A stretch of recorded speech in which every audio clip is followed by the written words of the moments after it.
एक ऐसा serial killer जिसे लोगों के खून पीने की आदत थी। एक ऐसा सीरियल किलर जो एक्चुअल में एक साइकियाट्रिक पेशेंट था, जिसे साइकियाट्रिक हेल्प की जरूरत थी, लेकिन टाइम पर हेल्प नहीं मिलने की वजह से वो सोसाइटी के लिए हार्मफुल बन गया।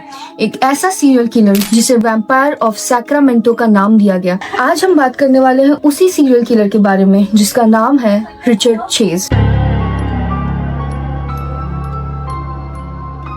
Hello and welcome to my YouTube channel. मेरा नाम है डॉक्टर मानसी और आप देख रहे हैं मेरा चैनल मानसी बॉक्स डार्क। यहाँ हम एक डार्क कॉन्कॉक्शन लेके आते हैं जहाँ आपको कॉन्स्पिरेसी थ्योरीज, क्राइम थ्रिलर्स और पैरानॉर्मल स्टोरी जैसी टॉपिक्स को एक्सप्लोर करने का मौका मिलेगा। तो अगर आपको भी ये टॉपिक्स पसंद है तो प्लीज सब्सक्राइब करें मेरा चैनल। और आज है सीरियल किलर सैटरडेज, जहां हम लेके आए हैं psycho analysis of Richard chase. Richard chase का जन्म 23 मई 1950 में एक बहुत ही साधारण परिवार में हुआ था।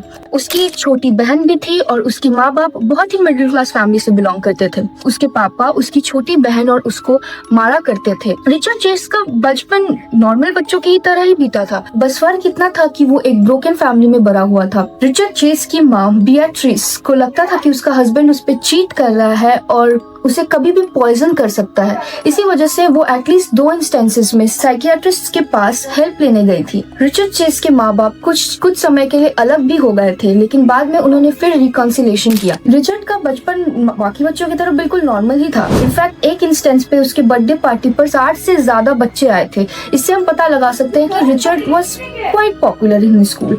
बट हाई स्कूल में जाते जाते वो थोड़ा सा लोनर टाइप का बन गया। उन लोगों के साथ हैंग आउट करने लगा जो बहुत ज्यादा ड्रग्स लेते थे, LSD, marijuana जैसी चीजों का सेवन करते थे। उनके साथ रह रहकर उसने भी ऐसी ड्रग्स को लेना स्टार्ट कर दिया। अब यूजुअली होता क्या है, जो ऐसी जो ड्रग्स होती हैं वो आपको साइकोलॉजिकली काफी डिप्रेस कर देती हैं। तो रिचर्ड चेज काफी डिप्रेस रहने लगा था। हाई स्कूल में उसका परफॉर्मेंस भी कुछ खास नहीं था।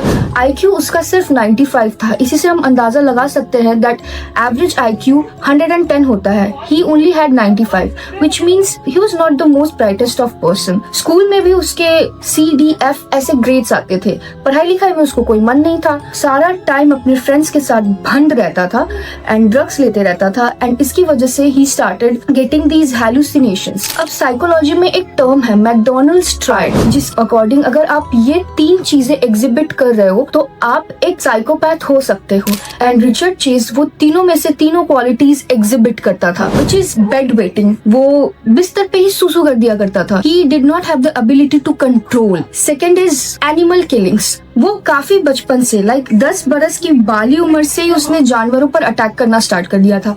He had no empathy whatsoever. And the third is fire setting. उसे जगह जगह आग लगा देना पसंद हुआ करता था। So, जैसे भी लटक झटक के रिचर्ड ने हाई स्कूल तो पास कर लिया।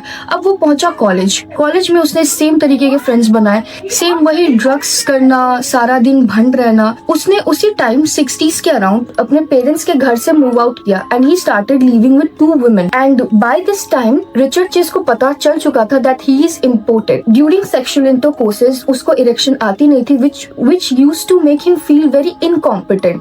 उसे लगता था उसके अंदर कोई प्रॉब्लम है। So on his 18th birthday वो एक साइकियाट्रिस्ट के पास जाता है हेल्प लेने एंड अपने इश्यूज को डिस्कस करने। साइकियाट्रिस्ट ने भी उसे बताया कि अपनी फैमिली की ट्रॉमा की वजह से may be he is acting like this and he accepted it. अब चले आते हैं उसने जिनके साथ रूम लिया था उनके पास। सो समहाउ उन्होंने 2 लड़कियों को कन्विंस कर लिया कि उसे उनके साथ रहना है and he started staying with them like a roommate. अब वो रूम में उनके साथ रह रहा है, but the thing is he was so erratic कि उसके साथ रहना मुश्किल हो गया था। वो बिल्कुल अनहाइजीनिक रहता था, नंगा ही पूरे रूम में घूमते रहता था and the girls used to feel uncomfortable around him. So उन लड़कियों ने डिसाइड किया कि अब वो बाहर चली जाएंगी एंड उसे ही उस रूम में रहने देना है।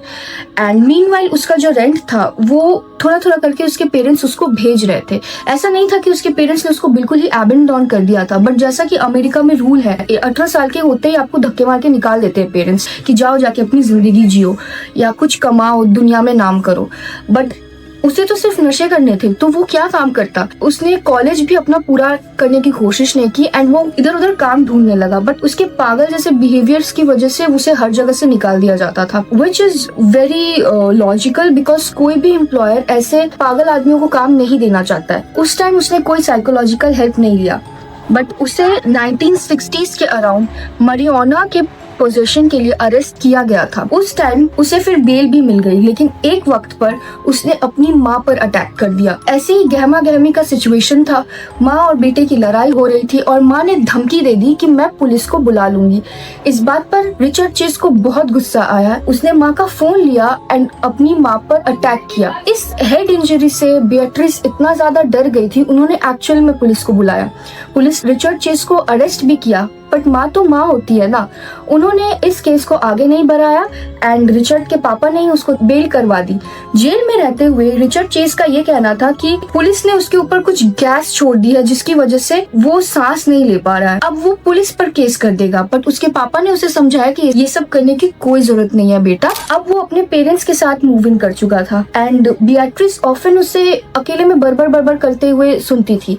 एक्चुअल में कई ऐसे मेंटल पेशेंट्स होते हैं जो अकेले में बड़बड़ाना पसंद करते हैं। रिचर्ड चेज भी उनमें से एक था। वो अकेले में ही बड़बड़ाता रहता। उसकी जो बहन थी वो उसके प्रेजेंस में अनसेफ फील करती थी। वो उसके साथ कभी अकेले रहना पसंद नहीं करती थी। वो सबको अपने आसपास अनकंफर्टेबल फील कराता था। अब धीरे धीरे उसके ये डिल्यूजन्स बढ़ते गए। वो अपने ही एक अलग फैंटेसी दुनिया में रहता था।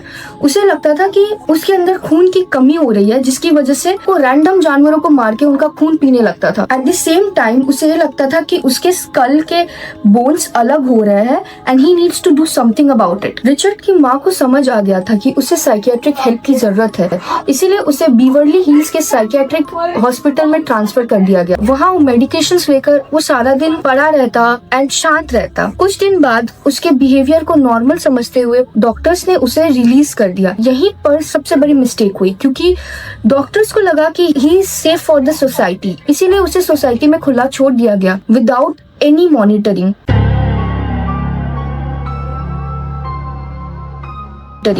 जबकि उसने पहले भी साइकोपैथ होने के ट्रेट्स बहुत ही क्लियरली एग्जिबिट किए हैं। He had shown people that he has absolutely no empathy, no selfless acts, no feeling of selflessness, and he was completely delusional. ऐसे इंसान को सोसाइटी में छोड़ना was very very dangerous. And what came after was actually something unthinkable. तो अब क्या होता है, वो वापस से अपने पेरेंट्स के घर पे ही चला जाता है एंड उसको रेगुलर मेडिकेशंस में रखना था। उसकी माँ उसे रेगुलर मेडिकेशंस में इसलिए नहीं रखती थी बिकॉज उनको लगता था कि इससे उनका बेटा ठीक हो जाएगा, बल्कि इसलिए लगती थी क्योंकि उन्हें लगता था कि इससे उनका बेटा शांत होगा, कम प्रॉब्लमैटिक होगा। तो कंटिन्यूस मेडिकेशन लेते लेते रिचर्ड जो है वो काफी शांत रहने लगा, सुस्त रहने लगा, पड़ा रहने लगा बिस्तर पे।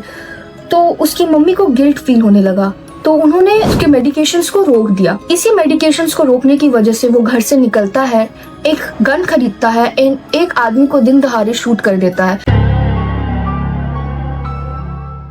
बिकॉज उसे लग रहा था that man was inviting him। इसी तरह से वो अब रात में सड़कों पर निकलना शुरू करता है। वो अपने आप को एक वैम्पायर मानने लगा था, खून का प्यासा वैम्पायर। अब हम चलते हैं रिचर्ड चेज की सबसे घिनौनी करतूत की तरफ। एक दिन वो ऐसे ही रात की सड़कों पर घूम रहा होता है। उसे रियलाइज होता है कि एक घर का दरवाजा खुला हुआ है। वो तो खुद को वैम्पायर्स मानता ही था। वैम्पायर्स का एक ही रूल होता है, जहाँ आप उन्हीं घर में एंटर कर सकते हो जहाँ आपको इन्विटेशन मिला हो। एंड एक ओपन डोर को वो एक इन्विटेशन की तरह मान रहा था। तो इसी तरह रात में उसने एक घर को खोजा जहाँ का विंडो ओपन था। उसे लगा उसके लिए ये एक इनविटेशन है। वो उस विंडो के अंदर कूद पड़ा। वहाँ वर्जीनिया, एक औरत शांति से सो रही थी। वो 3 मंथ्स प्रेग्नेंट थी, लेकिन अपने होशो हवास में बिल्कुल भी नहीं था। उसके लिए ये बस एक इनविटेशन था।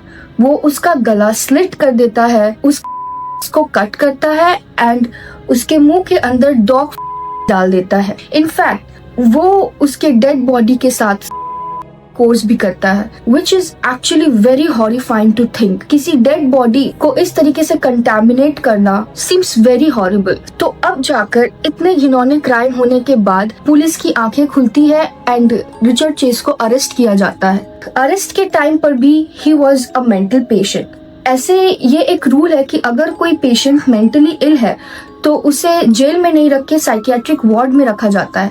बट रिचर्ड चेज ने कुछ काफी अनथिंकेबल किया था। इन घिनौने अपराधों के लिए रिचर्ड चेज को साइकियाट्रिक वार्ड नहीं बल्कि जेल भेजा गया, जहां उसको लाइफ टाइम इम्प्रिजनमेंट मिली। एंड जेल में ही 23 दिसंबर को 1980 में 30 इयर्स की उम्र में रिचर्ड चेज की मौत हो जाती है, जो अपेरेंटली एक हार्ट अटैक। अब रिचर्ड चेज एक ऐसा बंदा था जो शायद साइकियाट्रिक हेल्प से ठीक हो सकता था। Like he was not inherently bad, he had some psychiatric issues which needed help. उसको सही टाइम पर हेल्प तो मिली, मगर डॉक्टर्स ने उसके अंदर के अंडरलाइंग साइकोपैथ को इग्नोर किया एंड उसे छोड़ दिया।